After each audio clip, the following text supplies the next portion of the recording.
गजब कर गई, हाय ब्रज की राधा गजब कर गई, हाय ब्रज की राधा। कृष्ण को तो हम नचाते हैं मंचों पर, उनके पैरों में घुंघरू बांध दिए, उनकी 16,108 रानियां बता दी, माखन चोर उनको बता दिया, चीर हरण करने वाला उनको बता दिया, चूड़ी बेचने वाला उनको बता दिया।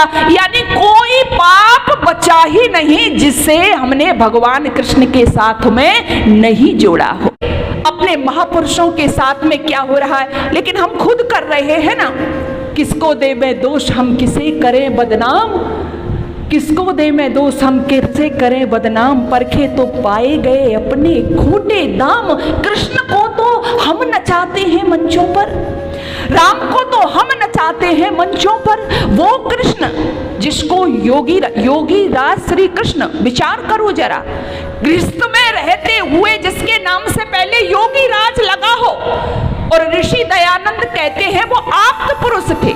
और आप्त पुरुष उसे कहते हैं जिसने जन्म से लेकर मृत्यु पर्यंत कोई गलत काम न किया हो। और हमने क्या किया कृष्ण के साथ में?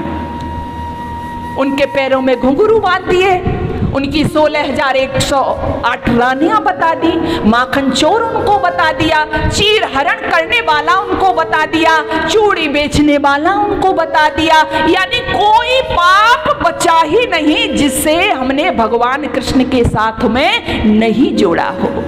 आपके ऐसे महापुरुषों के चरित्रों को सुन करके विदेशी लोग आपका मजाक उड़ाते हैं, आपकी हंसी उड़ाते हैं, आपकी खिल्ली उड़ाते हैं। आपने भगवान शिव को नशेड़ी बना दिया।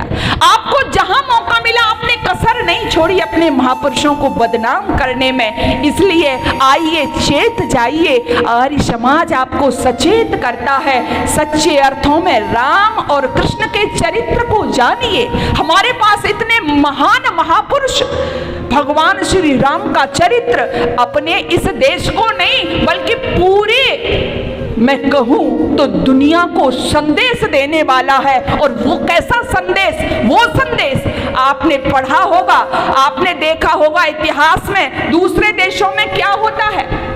एक पुत्र अपने पिता का कत्ल करके गद्दी को प्राप्त करता है, एक भाई अपने भाई को हत्या करके गद्दी को प्राप्त करता है। लेकिन भगवान राम का चरित्र हमसे क्या कहता है कि एक ऐसा भी महापुरुष हुआ भारतवर्ष के अंदर कि जिसको पता चला कि तेरे पिताजी तुझे कहां भेजना चाहते हैं वन में, बस 1 मिनट की भी देर नहीं लगाई, 1 पल की भी देर नहीं लगाई और 14 वर्षों के लिए हंसते हंसते घर को छोड़ दिया।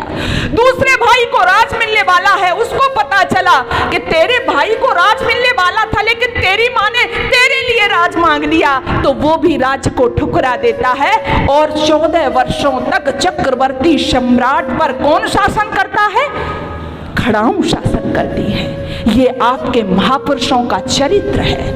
आज आपको ये समझाने के लिए, जागने के लिए केवल महापुरुषों को नचाना नहीं है, उनके चरित्र को जानिए, उनके आचरण से शिक्षा लीजिए। आर्य समाज यही कहता है, चित्र लगाइए घर में लेकिन उनके चित्र की नहीं, चरित्र की पूजा करिए।